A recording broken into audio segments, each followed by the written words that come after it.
سبحان اللہ و بحمدہ عدد خلقہ و رضا نفسہ و زینت عرشہ و مداد کلماتہ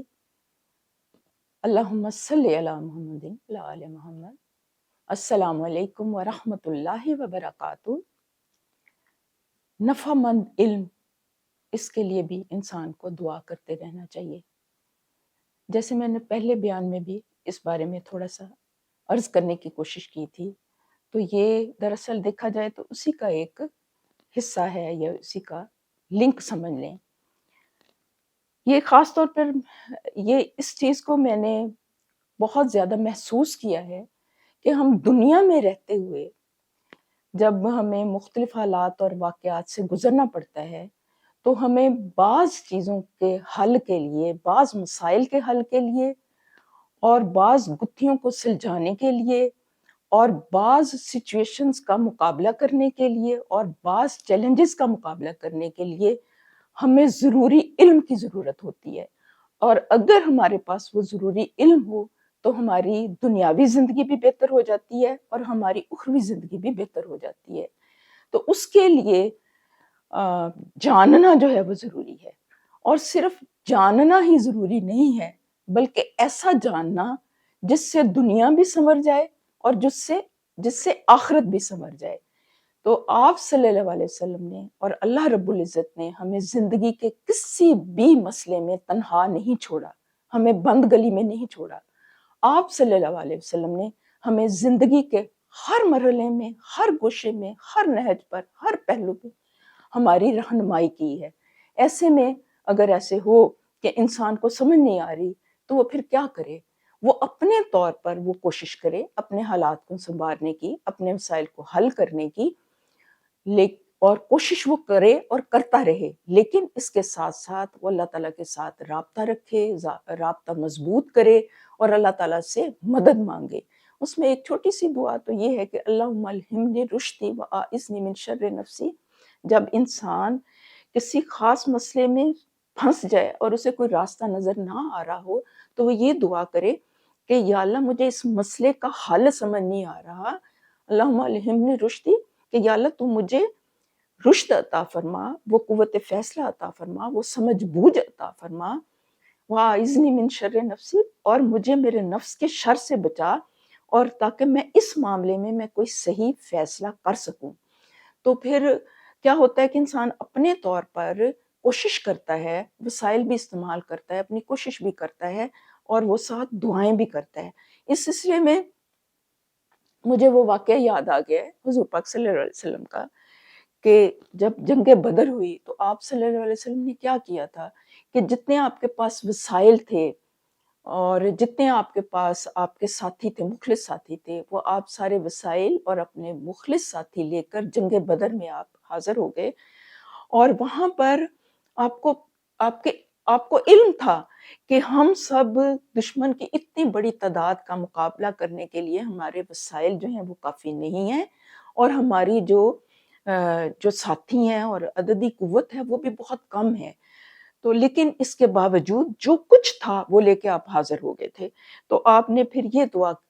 پھر دعائیں کی تھیں کہ حسبنا اللہ و نعم الوکیل، یا اللہ تو ہمارے لیے کافی ہو جا، یا حیو یا قیوم برحمتک استغیث، کہ یا اللہ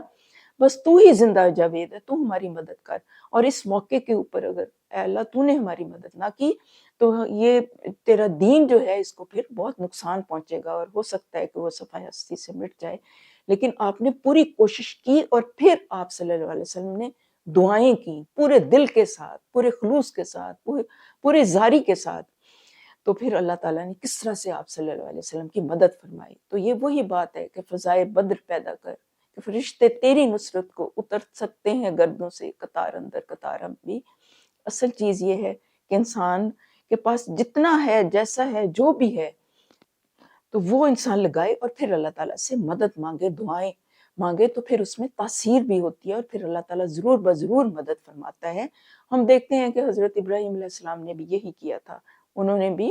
جب وہ خانہ کعبہ کی دیواریں اٹھا رہے تھے اپنے بیٹے کے ساتھ، تو انہوں نے بھی یہی کہا تھا کہ ربنا تقبل منا انک انت السمیع العلیم وتب علینا انک انت التواب الرحیم، کہ یا اللہ تمہاری اس کوشش کو قبول و منظور فرما، یعنی انہوں نے اپنی عاجزی کا اظہار کیا. تو یہ نبیوں کی سنت سے ہمیں یہ چیز ملتی ہے. پھر ہر موقع کی دعائیں ہیں. مجھے یہ والا ٹاپک اس لیے بہت زیادہ پسند ہے کہ اس میں انسان اپنی عاجزی کا اظہار کرتا ہے کہ یا اللہ میں تو کچھ ہوں ہی نہیں, میری تو کوئی ہستی ہے ہی نہیں, میری سانسیں تیری وجہ سے جاری ہیں, میرا وجود تیرے قائم رکھنے سے قائم ہے, جو ساری نعمتیں ہیں تیری عطا کردہ ہیں. میں کیا, میری ہستی کیا, میرا علم کیا, میری لیاقت کیا, میرا کچھ بھی نہیں, کچھ بھی تو میرا نہیں ہے, سب کچھ تیرا عطا کردہ ہے. پھر انسان جب اپنے آپ کو اس مطلب لیول پہ لے کے آتا ہے, عاجزی کے اس لیول پہ لے کے آتا ہے, اپنے آپ کو جھکا دیتا ہے, وہ گڑ گڑاتا ہے, اللہ تعالیٰ سے فریاد کرتا ہے, وہ ہاتھوں کو اٹھاتا ہے, تو پھر کیسے ہو سکتا ہے کہ اللہ تعالیٰ اس کی فریاد کو رد کرے؟ ہاں یہ ضرور ہے کہ کبھی دیر سویر ضرور ہو جاتی ہے, وہ بھی اس لیے کہ اللہ تعالیٰ اپنی حکمت کے مطابق ہر چیز کا فیصلہ کرتا ہے نا. اللہ تعالیٰ کو پتہ ہے کہ اس بندے کے لیے اس چیز کی قبولیت اب ٹھیک ہے یا کچھ دیر بعد اس کی قبولیت جو ہے ٹھیک ہے. وہ کہتے ہیں نا کہ دعا جو ہے وہ رائے گاہ نہیں جاتی, دعا ہر صورت میں قبول ہوتی ہے. یا تو جو انسان کی جو مراد ہے, جو تمنا ہے, یا تو اسی وقت وہ قبول ہو جاتی ہے جو اس کی انسان مانگ رہا ہوتا ہے, اگر وہ اس وقت اس کے قبول ہونے میں اس بندے کا فائدہ ہوتا ہے. یا پھر کیا ہوتا ہے کہ اس بندے کے اوپر کوئی آئی ہوئی مصیبت جو ہے وہ اس دعا کی وجہ سے وہ ٹل جاتی ہے, یا پھر وہ آخرت میں ذخیرہ کر دی جاتی ہے. لہٰذا دعا جو ہے, دعا مانگنا جو ہے نا, یہ کبھی بھی رائے گاہ نہیں جاتا. یہ اپنے ذہن میں بٹھا لیں, کیونکہ کچھ بعض لوگوں کا یہ خیال ہے, اور وہ کہتے بھی سنا کہ ہم نے تو بہت دعائیں مانگی تو وہ ہماری قبول نہیں ہوتی. تو یہ کبھی بھی نہیں کہنا چاہیے, کیونکہ یہاں روایات میں ملتا ہے کہ جب وہ حساب کتاب ہوگا اور کچھ لوگوں کو مطلب نا ان کو بہت بے شمار ریوارڈ ملے گا, تو ان کے ذہن میں آئے گا تو ہم نے تو اتنا کام نہیں کیا تھا. تو انہیں پھر جواب دیا جائے گا کہ وہ تمہاری وہ دعائیں ہیں جو کہ دنیا میں قبول نہیں ہوئی, تو وہ آخرت میں ذخیرہ کر دی گئی تھیں. تو وہ اللہ تعالیٰ جو ہے نا کسی کی بھی کوشش کو رائے گاہ نہیں جانے دیتا. تو اس لحاظ سے ہمیں باقاعدہ اس چیز کے اوپر ورک کرنے کی ضرورت ہے, اور اپنا کام کرنے کے بعد مکمل بھروسہ اور توکل جو ہے وہ اللہ تعالیٰ پر رکھنے کی ضرورت ہے کہ دعائیں رائے گاہ نہیں جاتی, وہ ضرور قبول ہوتی ہیں. ہم دیکھ لیں کہ حضرت موسیٰ علیہ السلام نے کیسے دعا کی تھی جب وہ مدین تشریف لے گئے تھے ہجرت کر کے. تو انہوں نے کیا دعا کی تھی کہ رب انی لما انزلت الی من خیر فقیر, یا اللہ جو بھی خیر تو اپنی طرف سے نازل کر دیں تو میں اس کا محتاج ہوں. تو اللہ تعالیٰ نے انہیں ٹھکانہ بھی دیا, ان کا نکاح بھی ہو گیا, اور پھر انہیں بعد ازاں نبوت بھی مل گئی. تو بعض مطلب فرماتے ہیں بزرگان, یہ فرماتے ہیں کہ یہ والی جو دعا ہے نا حضرت موسیٰ علیہ السلام کی دعا کہ رب انی لما انزلت الی من خیر فقیر, یہ مطلب اگر کوئی انسان کثرت سے اس کا ورد کرے تو اس شخص کو یہ سارے فوائد حاصل ہو جاتے ہیں اللہ تعالیٰ کی رحمت سے نا. اچھا بہرحال اس کے علاوہ ایک دعا جو میں نے چوز کی ہے نا, وہ خاص طور پر وہ یہ ہے کہ وہ میں آپ کے سامنے رکھتی ہوں. وہ یہ ہے اللہم انی اسألک علما نافعا وعملا متقبلا ورزقا طیبا. یہ مشکوات سے ہے, اس کا ترجمہ کچھ یوں ہے کہ اے اللہ میں تجھ سے نفع دینے والے علم کا اور قبول ہونے والے عمل کا اور پاکیزہ رزق کا سوال کرتی ہوں. یہ بہت زبردست دعا ہے اس لحاظ سے. ویسے تو ساری دعائیں جو ہیں قرآنی دعائیں اور مسنون دعائیں بہت اعلیٰ پیمانے کی ہیں, مطلب ان کی تعریف ہم الفاظ میں بیان ہی نہیں کر سکتے. اس میں اتنی حکمت, اتنا وزڈم, اور اتنے مختصر الفاظ میں اتنا کچھ ہمیں سکھایا گیا اور مانگنے کا ادب بتایا گیا. وہ سراسر آپ صلی اللہ علیہ وسلم کی خیر خواہی ہے. اب یہ ہے کہ اس علم کا سوال ہے کہ جو نفع دینے والا علم ہو, یعنی صرف خالی جاننا کافی نہیں ہے, وہ جاننا زیادہ بہتر ہے جو کہ نفع دینے والا ہو. کون سا نفع دینے والا؟ دنیا کا نفع, آخرت کا نفع. عموماً ہم نفع کا جب لفظ آتا ہے نا تو ہم دنیاوی فوائد سے چیزوں کو ہم ناپنے کے عادی ہیں کہ بندے نے اپنی تجارت میں اتنا لگایا تو اس کا اتنا ریٹرن مل گیا تو اتنا نفع ہو گیا. بعض ایسے منافع ہوتے ہیں کہ جو آپ کو نظر نہیں آ رہے ہوتے لیکن ان کا معنوی فائدہ ہوتا ہے. تو جو نفع مند علم ہے وہ مطلب دنیا میں رہتے ہوئے بہرحال ہمیں روپے پیسے کی بھی ضرورت ہے، وسائل کی ضرورت ہے، اس میں کسب معاش جو ہے وہ کرنا چاہیے، اور اس میں مطلب کوئی حرج نہیں ہے بلکہ پسندیدہ ہے۔ لیکن یہ ہے کہ نفع جو ہے نا دنیا کا بھی اور آخرت کا بھی، اب جو ہے یہ قرآن پاک جو ہے اور جو سنت مطہرہ ہے، اس کو ہم پڑھیں گے، اس کے ساتھ اپنی زندگیوں کو ہم اپنی زندگیوں میں اس کو شامل کریں گے تو انشاءاللہ تعالی اللہ تعالیٰ کی رحمت ہمارے شامل حال ہوگی، دل کا سکون ملے گا، ہمارے خیر کے دروازے کھلیں گے، تو وہ نفع مند علم ہے اور قبول ہونے والے عمل۔ ہر جو نیکی ہے نا، ہم یہ سمجھتے ہیں کہ کوئی بھی اچھا کام ہم کر لیں گے تو وہ قبول ہو جائے گا، وہ تو اللہ بہتر جانتا ہے کہ کس کی کون سی نیکی قبول ہوتی ہے یا نہیں، لیکن ایک چیز جو ہے وہ ہمارے ذہن میں رہنی بے حد ضروری ہے، بے حد ضروری ہے، وہ یہ ہے کہ ہر اچھا کام نیکی نہیں ہوتی، اور ہر اچھا کام قبول نہیں ہوتا۔ اس کی وجہ کیا ہے؟ اب یہ دیکھیں کہ جب ہم، بات تھوڑی سی لمبی ہو رہی ہے لیکن یہ تھوڑا سا سمجھنا ضروری ہے، جب ہم سورۃ العصر کا مطالعہ کرتے ہیں نا تو اس میں ہے کہ کہ مطلب سب کے لیے خسارہ ہے، لیکن خسارے سے وہ لوگ بچے ہوئے ہیں جو کہ ایمان لاتے ہیں اور نیک عمل کرتے ہیں۔ ایمان کے ساتھ نیک عمل جو ہے نا وہ قبول ہے۔ ایمان کے بغیر اگر انسان کوئی نیک عمل کرتا ہے تو اس کو دنیا میں تو فائدہ مل جائے گا لیکن آخرت میں فائدہ نہیں ملے گا۔ اور اسی کے بارے میں علماء کرام بتاتے ہیں کہ جو نان بلیورز ہیں وہ اگر کوئی اچھا کام کرتے ہیں، جیسے لوگوں کی بھلائی کے کام ہیں یا اچھی ایجادات ہیں یا اور اس طرح کے، تو اس کا ان کو فائدہ دنیا میں ضرور ملے گا لیکن آخرت میں اس کو ان کا فائدہ نہیں ملے گا، کیونکہ انہوں نے وہ آخرت کی نیت سے وہ کام کیا ہی نہیں ہوگا، یعنی انہوں نے ایمان کے بغیر وہ نیکی کی ہوگی۔ تو یہ والا نقطہ اپنے ذہن میں رکھنا بہت ضروری ہے کہ ایمان کے ساتھ نیک عمل قبول ہے۔ اب یہ ہے کہ قبول ہونے والا عمل اور پاکیزہ رزق کا، پاکیزہ رزق بھی اس لحاظ سے یہ بھی اپنے اپنے طور پر، یہ جو تینوں ہیں نا، نفع مند علم،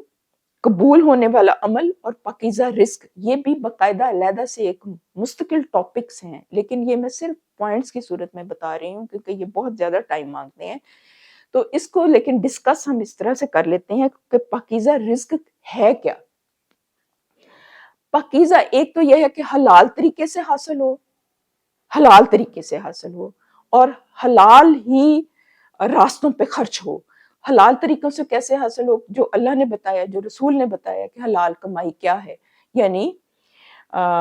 مطلب جس میں کسی کا حق نہ مارا گیا ہو اور مطلب قرآن اور سنت کے مطابق اس کمائی کو حاصل کیا گیا ہو، اپنی اگر ملازمت ہے تو کسی کو دھوکہ نہ دیا گیا ہو، کسی کے حقوق نہ مارے گئے ہوں، اپنے ٹائم کا خیال رکھا ہو، رشوت نہ لی ہو، کسی کو ستایا نہ گیا ہو، کسی کا حق مار کے اپنی سیٹ نہ آگے کی ہو، اس طرح سے تجارت میں ہے کہ ڈنڈی نہ ماری ہو، کسی کو ذخیرہ اندوزی نہ کی ہو، اس طرح سے وہ آ جاتا ہے۔ اب یہ ہے کہ رزق تو حلال طریقے سے کما لیا، لیکن اسی رزق کو اگر حرام راستوں پہ خرچ کر دیا، جیسے شراب نوشی پر، عیاشی پر اور بہت سارے اس کی چیزیں ہیں، تو یہ ساری چیزیں پاکیزہ رزق کا بھی سوال کرنا ہے، کیونکہ اللہ تعالیٰ نے باقاعدہ قرآن پاک میں کہا ہے، رسولوں کو تاکید کی ہے کہ اے رسولو تم حلال روزی کماؤ اور پاک رزق جو ہے وہ حاصل کرو۔ یہ آیت کا مفہوم ہے اور ان کی وساطت سے یہ پیغام ہمیں دیا گیا ہے، اور یہ نقطہ اس لحاظ سے بے حد اہم ہے، بہت اہم ہے کہ اگر ہماری روزی حلال نہ ہوگی تو نہ ہماری عبادات قبول ہوں گی، نہ صدقات قبول ہوں گے۔ اس لحاظ سے اس پوائنٹ کے اوپر خاص طور پر توجہ کی ضرورت ہے کہ ہم یہ دیکھیں کہ ہماری روزی رزق ہم کیسے حاصل کر رہے ہیں۔ اور اس ضمن میں آپ سب کے علم میں ہوگا، میں دوبارہ دہرا دیتی ہوں کہ قیامت میں جو سوال پوچھے جائیں گے تو اس میں اللہ تعالیٰ یہ پوچھے گا نا کہ اس وقت تک، یہ حدیث کا مفہوم ہے کہ آدم کے قدم اپنی جگہ سے ہٹ نہ سکیں گے جب تک کہ اس سے چند باتوں کا مطلب جواب نہ لے لیا جائے کہ تم نے عمر کیسے گزاری، تم نے جوانی کیسے گزاری، تم نے مال کیسے کمایا، مال کو کیسے خرچ کیا، اور جو علم تھا اس کے اوپر کتنا تم نے عمل کیا۔ تو یہ سارے سوال اللہ تعالیٰ نے ہم سے پوچھنے ہیں۔ اللہ تعالیٰ نے یہ نہیں پوچھنا کہ تم نے یہاں کر کے نماز پڑھی یا ایسے کر کے نماز پڑھی، یہ نہیں پوچھنا اللہ تعالیٰ نے، یہ والے سوال پوچھنے ہیں۔ تو ہم فروعات کی طرف جانے کی بجائے جو ہمارے دین کے مین جو ہے نا حصے، ان کو ہم ازبر کر لیں، ان کو فنگر ٹپس پہ کر لیں. کم از کم میں نے چند چیزیں تو پہلے بیان کی تھی، یہ اس دعا کے جو ہے نا نکات، اس کو ہم ذہن میں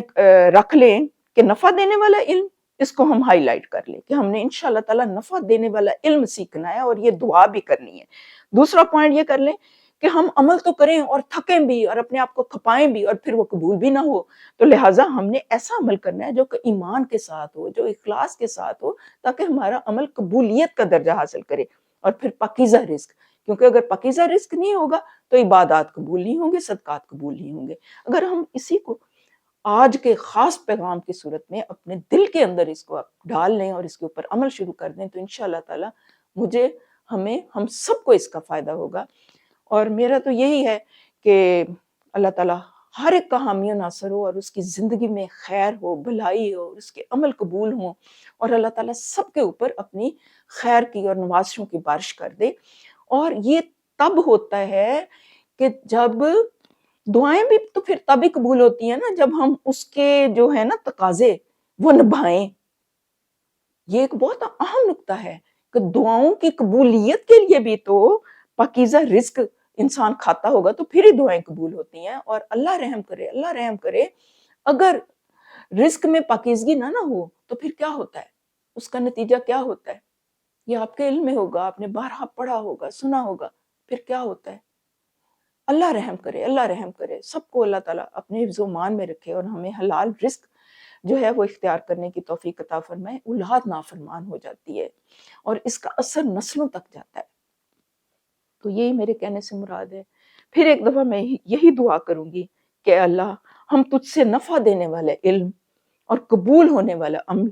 اور پاکیزہ رزق کا سوال کرتے ہیں. اور یا اللہ تو ہر ایک کو اپنے حفظ و مان میں رکھ اور ہم سب کو اس عمر کی توفیق عطا فرما کہ آپ صلی اللہ علیہ وسلم کی مسنون دعاؤں کو، اللہ تعالیٰ کی جو بھی احکامات ہیں اس کے اوپر ہم عمل پیرا ہو سکیں، کیونکہ عمل سے زندگی بنتی ہے، جنت بھی جہنم بھی. یہ خاکی اپنی فطرت میں نہ نوری ہے نہ ناری ہے. کی محمد سے وفا تو نے تو ہم تیرے ہیں، یہ جہاں چیز ہے کیا، لوح و قلم تیرے ہیں. والسلام. ربنا تقبل منا انک انت السمیع العلیم وتب علینا انک انت التواب الرحیم.